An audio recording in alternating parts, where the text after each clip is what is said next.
We are here recording from Tijuana. Let me take off my pantuflas and be more comfortable. Alright. Why is Roma a big deal? Is it good? Is it bad? A masterpiece or an overrated film? It is definitely one of those movies people like to criticize to brag about their film knowledge. And I am here to criticize them. So I really wanted to hate Roma because everyone in the film industry here in Mexico were praising it. Unfortunately, I did not hated it because it is really well made. Cuarón knows how to move the camera to send a message or provoke emotions. I think of this movie as an ode to women that struggle with sexism, with racism. I see it as if Cuarón was telling his mom or the women on his life, hey, I know what you went through. It was hard, but I admire it and I recognize it. And I think that's what Cuarón was trying to say in this movie. But I didn't saw any of that in the reviews, in the people never told me about this. And I saw it and I was like, what was people watching? So I decided, hey, let's watch some reviews if other people actually got it the same way or not. And oh my, the things I found. Let's go. Here's the first one. Mika Kak says, the film has made its best efforts in designing the scene and accurate movements of the camera. But why did it not work well? Because it was an attempt for a colored film in the script, not a black and white film. Okay, first of all, the film gives me Nouvelle Vague vibes. God damn it, I forgot to turn this on. There. Message is complete. For me, I think that was his intention to be a Nouvelle Vague kind of movie because it's a slice of life, it's placed in important era of the country, it doesn't have an epic story, it doesn't have an epic character, it's just the struggles of a normal person, and the pacing and everything is made as a Nouvelle Vague film. So I think it was intended to be like that, so what? Okay, this one is good.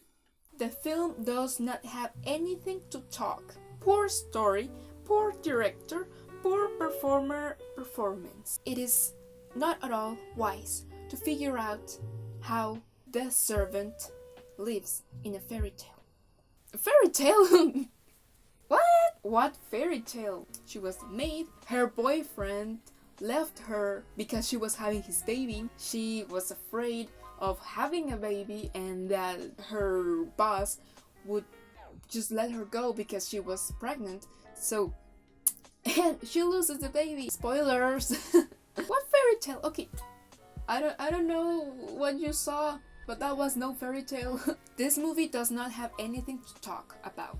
Okay, it had things to talk about. It has racism within Mexico, which is ironic. You have to understand that here in Mexico, the history of Mexico, indigenous people were conquered by Spain. So indigenous people were always suppressed. This movie shows that racism is still a thing here in Mexico. So, things to talk about the movie had. Sebastián Álvarez, we want to hear you out. Oh, Roma, efforts like this always tear me apart. So much masterful craft, but not a lot of depth. So much eye candiness, but not a lot of boldness. Thank you, Cuarón. But given our current times, hopeless endings are not as effective as they used to be. I stay with Children of Men. Okay. Not a lot of depth. I think I covered that with the last review. It has depth, so I'll skip that. Not a lot of boldness.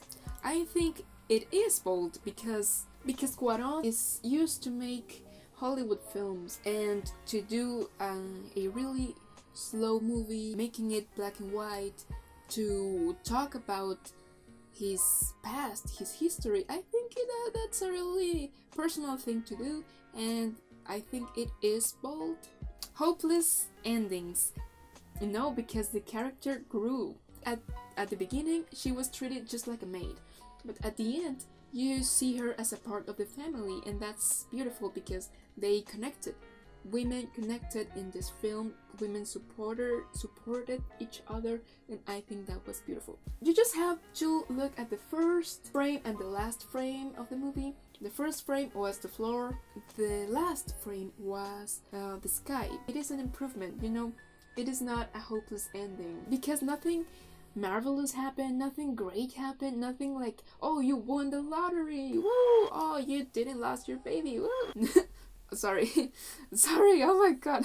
There's nothing that big happening, but I do think she redeems herself. Next review. On IMDb, there's a review called I Tried. I sincerely tried to get into this movie.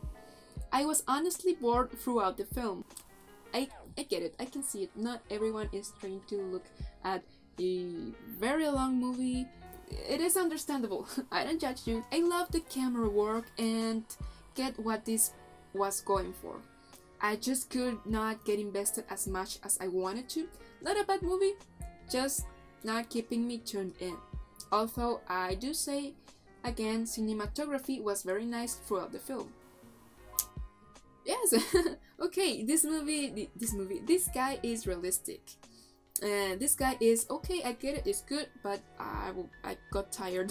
I like that he said that because you have to admit a movie is good, but you can also admit, well, it was not for me, and that's totally fine. That's respectable. Thank you for that, Scoop 35. Oh, this one, I love this one. Really great camera panning. This movie is great if you like, if you love camera panning. There's so much panning, it's truly fantastic. Very artistic. 90 degrees, 880 degrees, 450 degrees. Oh, and tracking also. Panning and tracking and panning and tracking. Galore. And just when you think, wow, this panning has been so great and so abundant, they can't possibly squeeze any.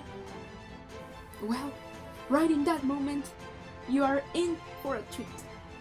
No spoilers. You will need to see for yourself what I mean, what treat I mean. Oh, there's also a story in there somewhere about the middle-class family in Mexico in the 70s. Marital problems and a mistaken indigenous life in household help. But I truly don't think any of that is really relevant to this movie. At least, not as much as the panning. What? Oh my god, this guy is crazy. This guy has some weird fetishes. I don't think I have anything to say about that because, well, pannings have a meaning, I think Cuarón was trying to state something, that she was the one keeping the house together and the rest were just watching, not really doing much, when she was the one that was moving around all the time. So I think that was what he was going for. There's a meaning behind every panning or tracking, and well, besides it's cheaper than just do a lot of shots. Okay, great panning. And come on, there's a story in there somewhere. This guy is just trying to sound smart.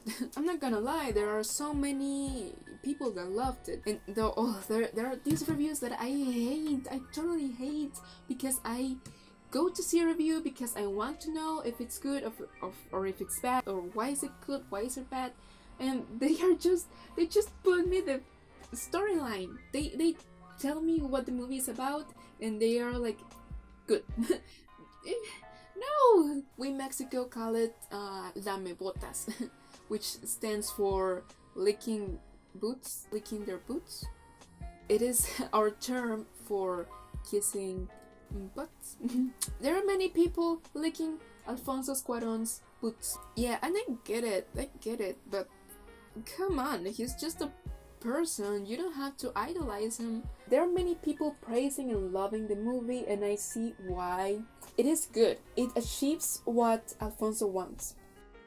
I can see why many people don't connect with the story, but I think he was willing to sacrifice that to show what he really wanted to show. If you didn't live or get to know or have someone in your life that went through what these characters are going through, I don't think you're going to enjoy the movie as much. Is that a bad decision of Alfonso? Because I know that this was a conscious decision. He was taking risks. And I think all of these negative reviews are a consequence of that, but many people don't care, and I'm pretty sure that he doesn't care because he is, well, rich. I wouldn't call it the movie of the year. It is a really well delivered film and a beautiful love letter to the women on his life. And what about you? Did it spoke to you?